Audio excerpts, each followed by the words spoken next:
Spot மார்க்கெட்டில் BDC எத்தூரியமோ ஏதாவது coin வாங்கி லாங் டைம் ஹோல்ட் பண்ண போகிறோம்னு சொன்னால் அடிக்கடி ஃபீஸ் எடுத்துகிட்டு இருப்பாங்களா நம்மள்ட்ட இருந்து? அப்படி இல்லாட்டி ஜஸ்ட் வாங்கக்குள்ளேயும் விற்கக்குள்ளேயும் மட்டும்தான் ஃபீஸ் எடுப்பாங்களா? ஓகே, இது நல்ல கொஷின் உண்டு. ஸோ நீங்கள் எக்ஸ்சேஞ்சஸில் நீங்கள் கிரிப்டோ கரன்சியை வாங்கக்குள்ளே விற்கக்குள்ளே ஒரு ஃபீஸ் ஒன்று எடுப்பாங்க. ஓகே, ஸோ ஒவ்வொரு எக்ஸ்சேஞ்சஸுக்கும் அது மாறுபடும். நினைக்கிறேன் பைனான்ஸில் 0.1%. ஆனால் நீங்கள் பிஎன்பியில் ஃபீஸ் கொடுக்கறதுக்கு நீங்கள் பண்ணி வைப்பீங்கன்னு சொன்னால் 0.075 தான் எடுப்பாங்க. ஓகே, அதே மாதிரி நீங்கள் நிறைய பிஎன்பி ஹோல்ட் பண்ண உங்களுக்கு எடுக்கிற அந்த ஃபீஸும் குறையும். ஓகே, ஸோ இது அவங்களோட நார்மல். இதே மாதிரி தான் எல்லா எக்ஸ்சேஞ்சும் எடுப்பாங்க. இந்த ஃபீஸ் ஸ்ட்ரக்சர் தான் அந்த எக்ஸ்சேஞ்ச் எழுற இன்கம். ஏன்னா நீங்கள் எக்ஸ்சேஞ்ச் பாவிக்கிறதுக்குன்னு சொல்லி நீங்கள் ஒரு சப்ஸ்கிரிப்ஷனோ ஒரு பேமெண்ட் வந்து ஃப்ரண்ட் எண்டில் கொடுக்க மாட்டீங்க, ஃப்ரீன்னு சொல்லுவாங்க. ஆனால் நீங்கள் அதில் ட்ரேட் பண்ணக்குள்ளே அவங்க பணம் எடுப்பாங்க. ஆனால் இப்போ நீங்கள் இவர் சொல்கிறாரு, இதில் 2 விஷயம் கருதி கொள்ளணும். முதலாவது, இவர் லாங் டைம் ஹோல்ட் பண்ண போகிறாரு. பிடிசி எத்தூரியத்தை லாங் டைம் ஹோல்ட் பண்ண போகிறேன்னு சொல்கிறாரு. ஸோ நீங்கள் லாங் டைம் ஹோல்ட் பண்ணதுக்கு முதலாவது என்ன செய்வீங்க? ஏதாவது ஒரு ஸ்டேபிள் காயினை கொண்டு வந்து முதலாவது பிடிசி எத்தூரியமோ வாங்குவீங்க, ரைட்? வாங்கினதுக்கு பிறகு நீங்கள் வாங்கக்குள்ள ஒரு ட்ரேடிங் ஃபீஸ் ஒன்று கொடுப்பீங்க.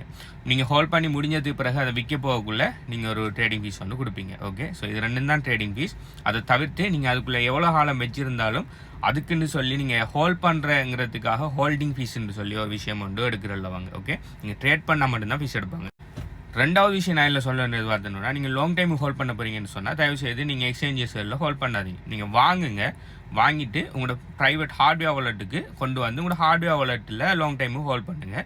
அதுக்கப்புறம் எப்போ விற்கணும்னு சொல்லி தோணுதோ அந்த டைமுக்கு திரும்ப எக்ஸ்சேஞ்சஸுக்கு கொண்டு வந்து அதுக்கு பிறகு விற்றுக்கொள்ளுங்க. ஏன் சொல்கிறேன்னா, எக்ஸ்சேஞ்ச் வாலெட்டுங்கிறது கஸ்டோடியல் வாலெட். கஸ்டோடியல் வாலெட்னு சொன்னால் அந்த வாலெட் உங்கள்கிட்ட இல்லை, இன்னொரு ஆள்ற வாலெட். அதில் உங்களுக்குன்னு சொல்லி ஒரு அக்கௌண்ட் ஒன்று திறந்துருவாங்க. ஸோ உங்களோட பணத்தை அவங்கள்ட்ட கொடுத்து பாதுகாப்பு வைக்க சொல்கிறீங்க. ஓகே, உதாரணத்துக்கு பேங்க்கில் நம்ம பணம் வைக்கிற மாதிரி.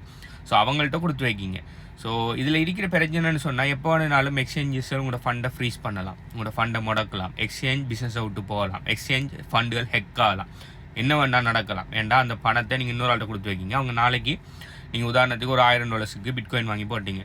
ஒரு 5 வருஷத்தில் அந்த $1000 வாங்கின பிட்காயினை பெறுமதி ஒரு $10,000 $20,000 மாறிட்டு ஆனால் நீங்கள் விட்ரோ பண்ண போகக்குள்ள அவங்க சொல்கிறாங்க, நீங்கள் இந்த உங்களோட அக்கௌண்ட் ஃப்ரீஸ் ஆகிட்டு, அப்படி இல்லாட்டி நீங்கள் உங்களோட நாட்டில் எதுவும் ஆப்ரேஷன் இல்லை, அப்படி இல்லாட்டி உங்களோட நீங்கள் ஒரு தப்பான விஷயம் செஞ்சிருந்தாலும் உங்களோட அக்கௌண்ட் நாங்கள் ப்ளாக் பண்ணிட்டோம், அப்படி இல்லாட்டி அந்த எக்ஸ்சேஞ்ச் 5 வருஷத்தில் இல்லாமல் கூட போகலாம். எக்ஸ்சேஞ்சுக்கு என்ன பிரச்சனை வந்து எக்ஸ்சேஞ்சோட ஃபவுண்டர்ஸில் என்னென்ன பிரச்சனையாகி அந்த எக்ஸ்சேஞ்ச் இல்லாமல் கூட போகலாம். அப்படி ரீசெண்டாக போன பிஎம் மார்க்கெட்டில் நடந்த எஃப்டிஎக்ஸ் கலாப்.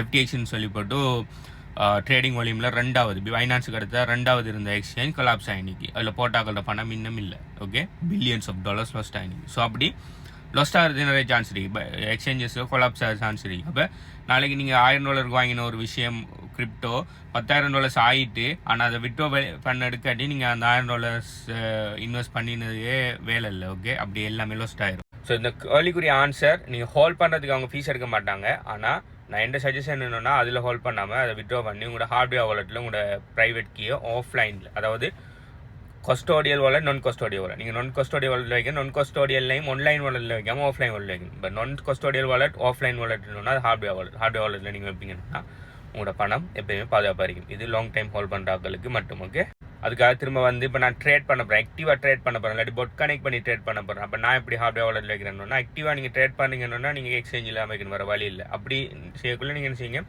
நிறைய எக்ஸ்சேஞ்சில் உங்களோட பணத்தை கலைச்சி வைங்க. ஓகே, ஒரு எக்ஸ்சேஞ்சை மட்டும் நம்பி வைக்காமல். ஆனால் நீங்கள் சும்மா ஹோல்ட் பண்ண போகிறீங்க. அக்கார்டிங் டு டிஸ்கஷன் இவர் சும்மா ஹோல்ட் பண்ண போகிறாரு.